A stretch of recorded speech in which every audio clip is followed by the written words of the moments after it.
Shalom, and welcome to another edition of Parsha Talk. I'm Rabbi Elliot Mallam at Highland Park, New Jersey, the Highland Park Conservative Temple Congregation, Anshe Emet. Rabbi Jeremy Kalmanovsky, Anshe Chesed, New York City, Rabbi Barry Chesler, Solomon Schechter Day School of Long Island. I just wanted to say, I hope the Montreal Canadiens are winning. Okay, fine. Parshat Matot Masei, double Parsha, ending off this book, Bemidbar. I want to say it's an amazing parsha, that these are two amazing parshas, but they're very difficult parshas. They're complicated parshas, and they're starting with something that is obviously, I think, very difficult for us. Well, we'll start with first the idea of the vows, right? That's where it starts. And then, of course, we're going into the avenging of the Midianites. So just a word or two about promises, vows. What's the difference between a vow and a oath? An oath. According to the great Bible scholar Jacob Milgram, a vow is a promise to do something, and an oath is either a swear that you didn't do something. I swear on oath that I did not steal your donkey, or an oath is like an abstention, a kind of an ascetic vow. I promise that I will refrain from some sort of pleasure. It's a religious kind of experience. So the portion here is that when a female, if she is unmarried and young, I think not a child, but a 12-year-old, she becomes. This is one of the sources actually for the idea of the majority being 12 for females and 13 for males. That a female makes a self she makes a vow to refrain from some sort of pleasure upon herself, some sort of ascetic religious devotion, made while she's unmarried and in her father's house. The father has a veto power for the first 24 hours after hearing about the vow. And her husband, when she gets married, she goes to her husband's house. The husband has the 24-hour veto window.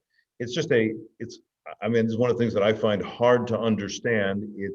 It's not for somebody who has an egalitarian approach to religion. It's pretty hard to wrestle with why it is that the private devotion of an individual human being, a female human being, is subject to somebody else's veto power.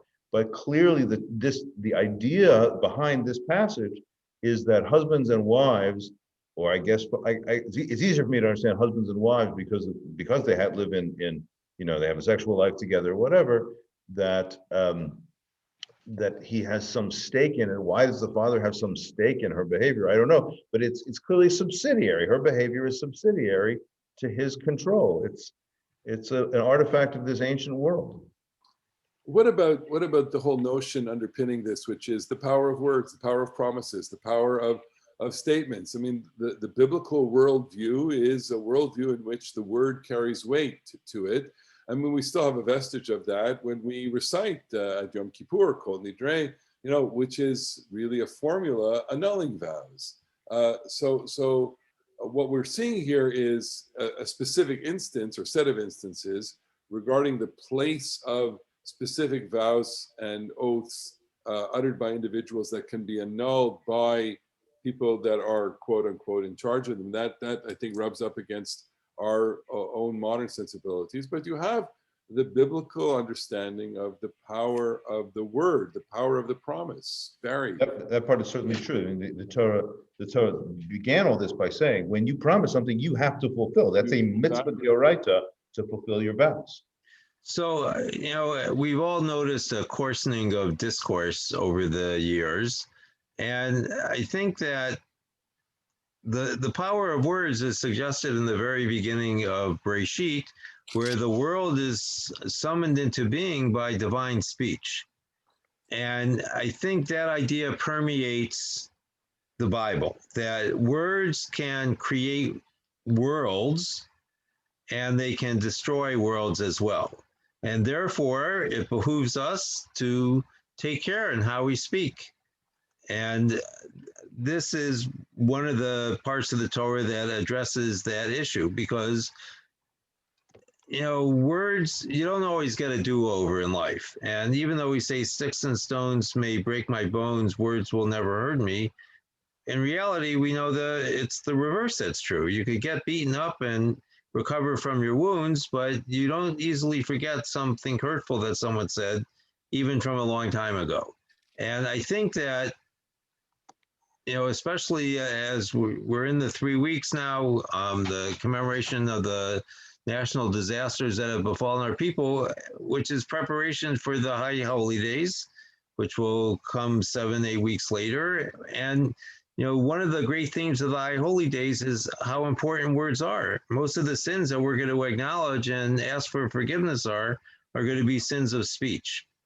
All right, so then we move into the next part of this parsha, which starts with words from God directing Bnei Yisrael. Nikom nikmat Bnei Yisrael me'et hamidyanim asher tasef elamecha. It seems that with words we are being instructed here to complete some unfinished business with the Midianites. We recall this is already back to Parshat. The end of Balak and Pinchas, that we've had this encounter with the Midianites. The Midianites seduced the Israelites. We'll see in this parsha that they attempted to seduce the Israelites at the instigation of none other than Bilam, the itinerant prophet, who we made out to be, yes, a bit of a canard or buffoon. But that skirmish really leaves, I think, a very bad stain on the people, and also a sense that there's really some scores to settle here. Moses is being instructed to settle scores, basically. And the people then are mustered. They go out and basically kill a lot of Midianites. They leave some women, some men alive. They take a lot of booty. This we have a lot of different perspectives on this particular instance in the Torah. It's uncomfortable to talk about because it deals with things that we're so unused to. We live in so removed from battle, from war, from the kinds of possibilities in war. Can you give us some handle on this? Just as a reader of this, and maybe what direction to take it into. Jeremy, you want to give this a shot? Well, I think a good beginning. Yeah, that's my first. That's what Rashi said, actually. But obviously, our job as rabbis, as teachers of Torah, is to make this religion meaningful, to make it, which doesn't mean that you have to say everything in it is great, but it means you have to make it a struggle for depth and ethics and spirituality and love and to refine a religious personality and to give us the best possibilities for excellent conduct and excellent character. And so I'm always inclined to find what is meaningful in the sources that I study, and sometimes you just run up just against the vast distance between us and a given passage, and you don't. I think it is, generally speaking, a superficial thing to do to stand here in 2021 and look back at an ancient text and just wag your finger and say, "This is terrible." So you're not going to cancel this text.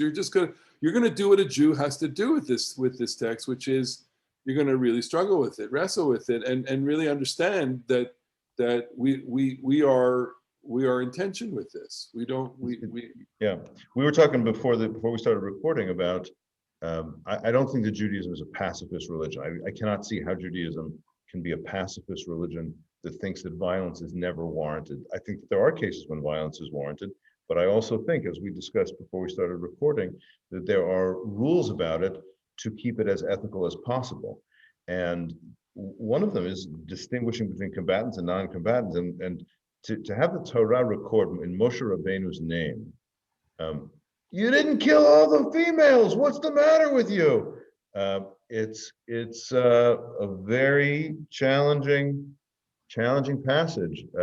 It is, maybe there's a way in which we say, that the infinite task of growing more noble and more religious and more, deeper, is going to have some blind alleys too. And obviously, I think, so what I'd say is something like this. Our ancient source here takes an approach that the Midianites are really, really evil. What they engaged in Baal Peor and the orgiastic seduction of the Israelites was just awful, irredeemable, and the response to that was to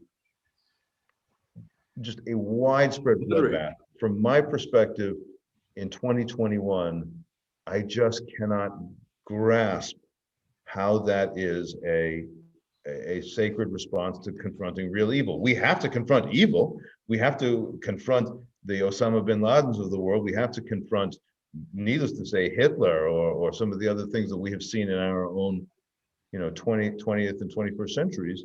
But man, it's not easy to have the Torah complain that they weren't bloodthirsty enough. Is that what they're complaining, or is it? I mean, look, I want to find a way to defend this out of a sense of fidelity to this text, or maybe is the defense a real offense, which is, should the editors of the text have kind of excised this, or are they trying to say, look, you're going to be in a messy neighborhood? I mean, we say this to this very day. Israel finds itself, if Israel were in Costa Rica, it would be a different story. But Israel lives in, Maybe speaking Spanish, not Hebrew. It's a dangerous neighborhood. We have to deal with the reality of enemies. After all, look at the context here. We've had a fight with the Amorites. We've had a fight with Og Melech HaBashan. We've had a fight with some Canaanites already. We've had Balak Melech Moab, the king of Moab, trying to, have a different set of tactics here. Israel, from here on in, I mean, Devarim is going to be the book of Devarim, which we're going to start in a couple of weeks. So that book is going to deal with just the eloquent oratory prior to entering the land.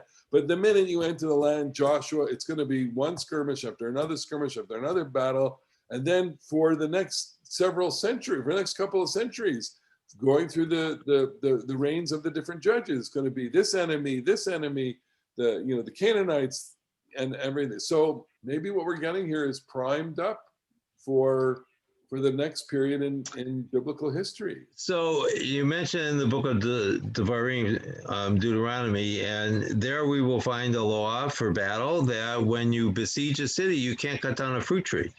And it's not because the Torah has such concern for fruit trees because the tree will be harmed, but for the people that rely on the fruit tree for food, even though they're your enemy, you cannot take away their sustenance.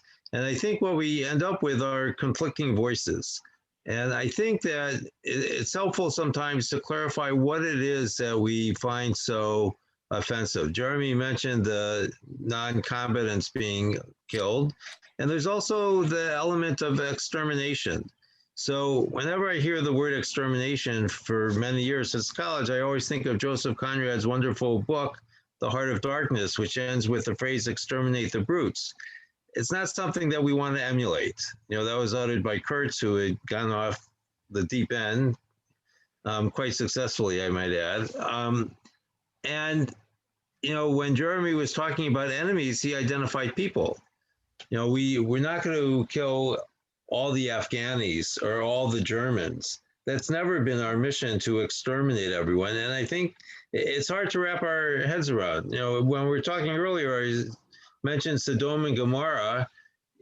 God lets Abraham come to the understanding that nearly everyone there with under 10 are evil and they need to be destroyed. But as I said, in the absence of something directly divine telling us that, it's hard to believe that we will find that situation on earth where the proper solution is to kill everyone. I think Elliot, one of the things that resonates for me about why this is such a problematic passage and why I'm not inclined to defend. I'm more inclined to defend the knowledge that, listen, we have a tradition that is emerged out of a long history, long time, and there'll be very different sensibilities. I mean, just to give you what is kind of a funny, I mean, a gross and brutal and ugly, but I make a little bit of a joke out of it. Funny example. You remember that David to win Shaul's daughter in marriage is supposed to, like, he has to give 1,000 Philistine foreskins or something like that. Yeah, yeah. Okay, it didn't mean he went to the mohel. It means he desecrated the corpses. Okay, and he brought back trophies from from the battlefield, and that's like revolting and something we would never consider doing. Um, and it's because Israel is in a tough neighborhood. I mean, I really do believe that, you know, Ruach Tzahal and Tohar HaNeshek, the purity of arms and the spirit of the IDF in the main does keep the IDF, you know, engaged with moral issues in an exemplary way. And it's a really bad conflict. And we know that there are people like Baruch Goldstein and people who have, you know, gone off the chain. And the thought that somebody in some radicalized settlement somewhere in the northern Shomron is going to read this Parsha this week and say, these people are really evil, and Yehoshua ben Nun had the right idea about it is really so going terrifying. back to what Barry said, I mean, then we need to really amplify the multiple voices within Scripture itself. That Devarim, you know, in Kitei Tzei, a few weeks from now, Shoftim, you know, there are rules pertaining to war. It's probably one of the first codes of war, you know, way, you know, prior to the need for a Geneva Convention and the codification of the idea of crimes against humanity or the term genocide, which are, you know, fairly recent in human history. Okay, so the Torah itself is providing for its own way, and even when it comes to, you know, the Baruch Goldstein, I mean, you know, you had immediately, you know, Yitzhak Rabin saying, "We spit you out. We spit you out. The Jewish people rejects you." Okay, that doesn't you know, undo the damage, but it says the normative community rejects this approach. And so here, you know, I guess what we can rest from this passage is that it's difficult, and that part of our lives is to deal with difficult passages. I think, Jeremy, also to amplify what you said, to deal with difficult questions, to deal with the difficult ethical, moral questions is part of it. Well, we move on from this to the settlement of the land. The people are settled, you know, the boundaries are apportioned to the land. We have this very interesting episode where Bnei Reuven, Bnei Gad, and half of the tribe of Menashe want to settle what we call, I guess, Transjordan, right? The other side of the Jordan. They petition Moses, and Moses answers them. He says, "You're gonna settle in the land, and while everybody else is going to conquer." So there is already a kind of, you know, conflict within the people. They make their deal and they go into the land. These tribes do agree to fight alongside their brothers, and we have a bit of a lesson here in terms of what the priorities are. We're going to gloss over that and then go into Parshat Masei. You know, back to some romantic poetry and liturgy and the idea of telling the story. Ele Masei B'nai Israel. Barry, how many places are mentioned here? I would go with 42. Go 42. I believe that's the correct answer. And, you know, what's interesting, we have a curtailed list at the very beginning of Sefer Devarim. And the general view of the rabbis is when they make lists like this, they're not good lists. These are not the highlights. This is where you had the best time ever, but this is where some bad stuff happened. I think Rashi's comment is that the point of the list is of point out really how little travel there was, because most of them were either in the first or the last year, meaning that for 38 years, they were mostly stationary. You know, when we see a list of 42 years, 42 cities or places, and we know that they were in the wilderness for 40 years, we think they're moving every year. But that's not quite how it was.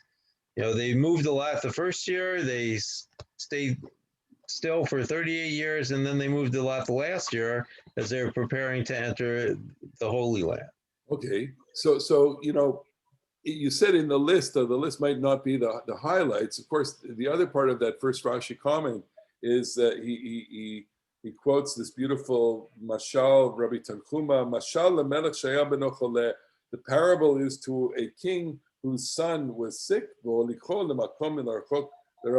brings him from afar to heal him. And when they go over the journey, his father recounts all of the different places that on the journey. Amarlo, kan yashanu, kan hukarnu, kan chashashtet rojeh. Here's where you slept. Here's where you got up. Here's where I felt your head, etc. In other words, the list in Masei, in this Parsha, is transformed in the rabbinic imagination from a simple trajectory of places to a narrative, a story of love, a story of caring, a story of divine caring of the people. Jeremy, you resonate with that, no? It's Oh, totally. It's like the a parallel midrash about the census.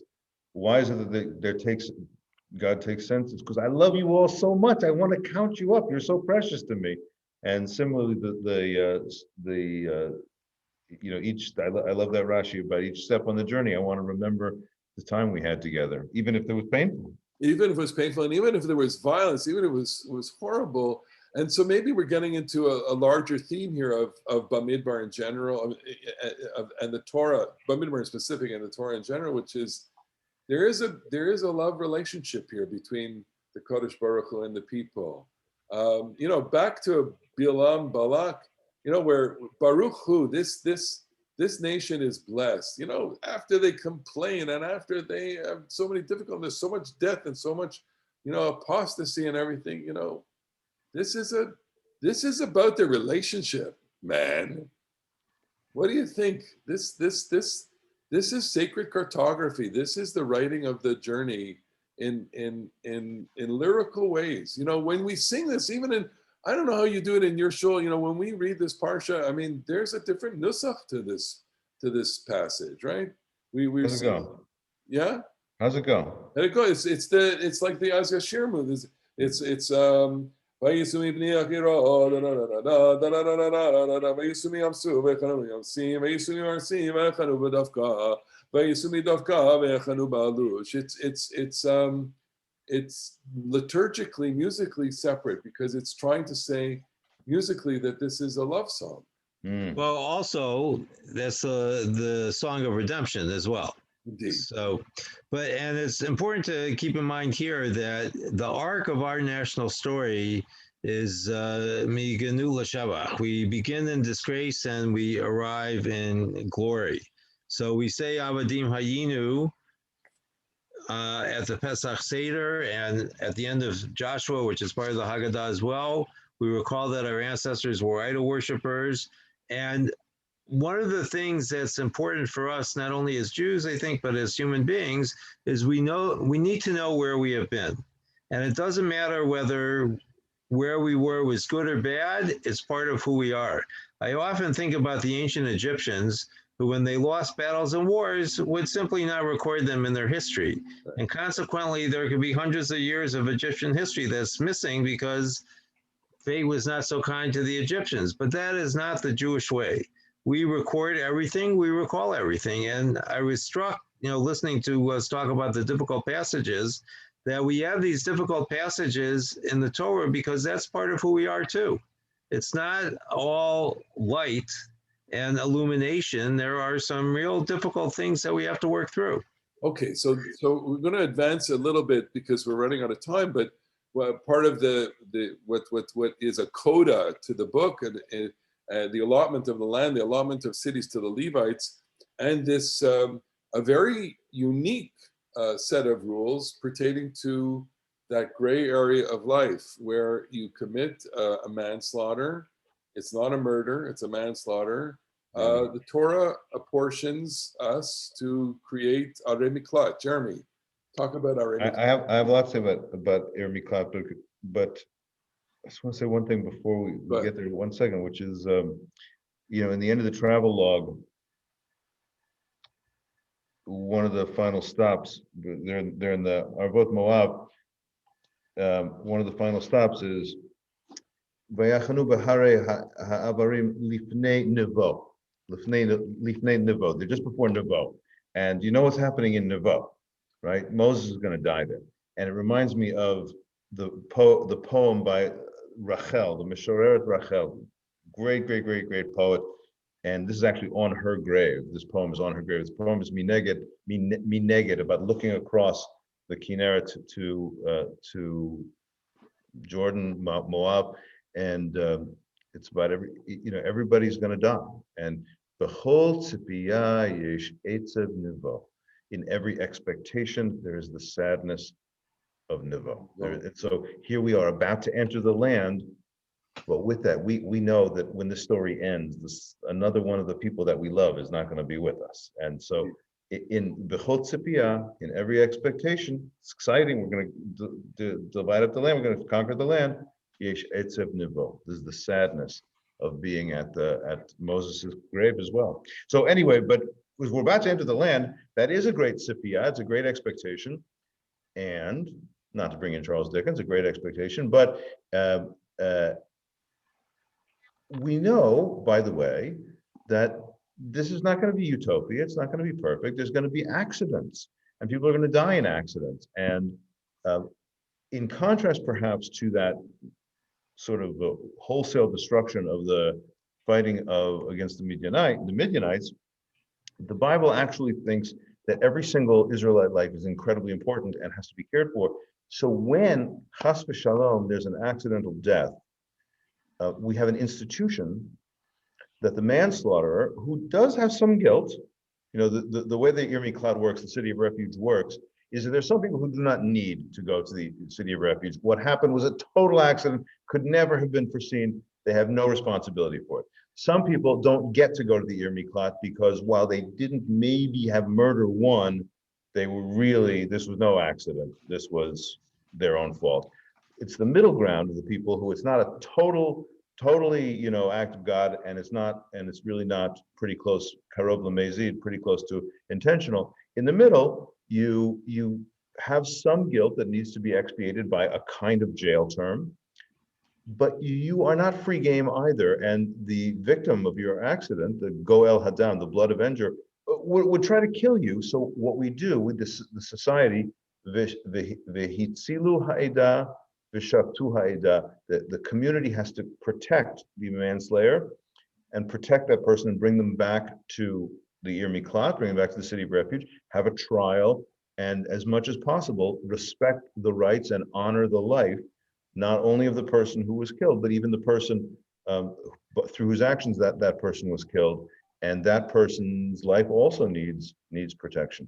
So it's so interesting, that the Torah has these bands or these lines here. I mean, as you were speaking, Jeremy, I'm thinking like, the first instance of manslaughter in the Torah is, I would say Cain. Cain he doesn't intend to kill his brother. He says, "Come out." In the Septuagint it says, "Come out to the field," but he hits him. And as a result of the hitting, he dies. And what is the punishment? He is in exile. There's nowhere for him to hide. In fact, the avenger of Abel's blood is God himself. And that's the debate or the conversation is, I have nowhere to go. And so the compassion here that ties the bow here is that out of compassion for him, we are giving you a place to go. The second person who commits an act of manslaughter is Moses himself. When Moses slays the Egyptian, he doesn't intend to slay the Egyptian in the reading of this. He just intends to, act defiantly, punches him out. But as a consequence of punching out the Egyptian taskmaster, the guy dies. And then what? The avenger of the blood of that Egyptian is Pharaoh himself, and Moses has to run, and he's got nowhere to go, so he has to go over to Midian, with whom we have all these problems later on in the text. And so I think it's very interesting that the Torah is giving us a compassionate look at both at the manslaughterer. That is to say, look, we understand you're in a terrible position. People want to avenge you. You got nowhere to go, so we're going to give you a city of refuge. And so we come to the end of this book. Almost with that, we have one more coda story, which is the daughters of Tzalafchad. They get their ancestral portion based on the rules of apportioning the land and inheritance. And then the book of Bemidbar ends. And then it's, Ela mitzvot v'mishpatim asher tziva Adonai b'yad Moshe el b'nei Yisrael barvot Moav al yad Yarden Yericho. These are the commandments, the statutes that God gave to Moses, to b'nei Yisrael, to the children of Israel in the plains of Moab, on the Jordan near Jericho. We've gone this whole journey. I feel exhausted even speaking this, but some reflections about the book at the end and the transition moment now to where we are both in the Torah, where we are in the Jewish year, where we are, just some words to take us out with as we complete this talk. Barry. So there's a sense of a double arrival. We've arrived at the end of the book, and consequently we're on the east side of the Jordan, but we've also arrived because this, in a sense, is the end of the Torah as well. Nothing is really going to happen after this until the entrance into the land. There's just going to be a few long speeches in Sefer Devarim. And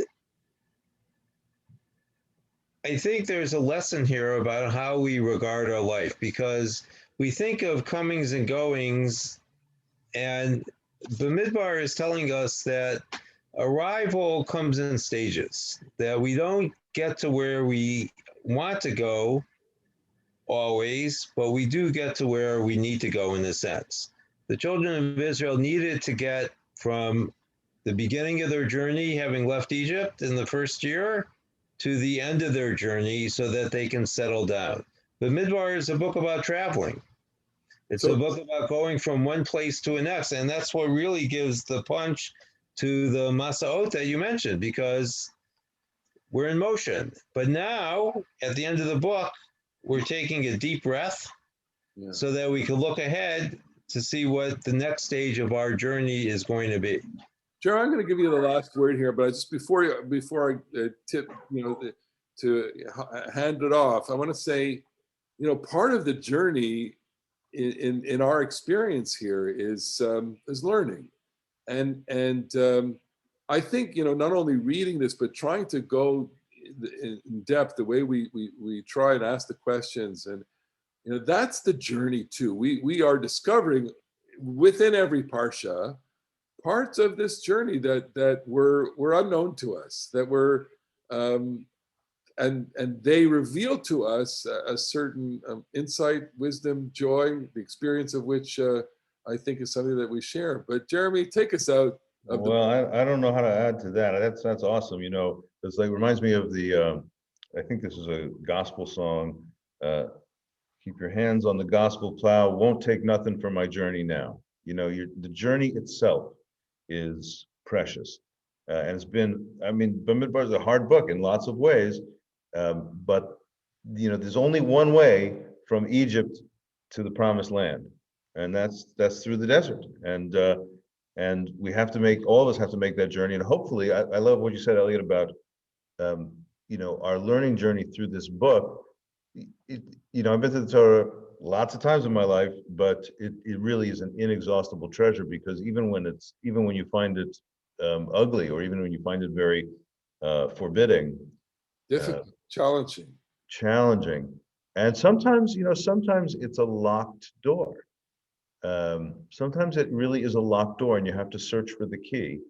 But it's a precious effort to try to do that. Bemidbar is filled with blessing too, and we should end with that. The blessing of the the Kohanim, right? Yivarecha Adonai v'shmerecha. May God bless you and keep you. That, I think, let's hear that voice, and let that be the voice that takes us into the next chapter, the next book, which is an amazing book.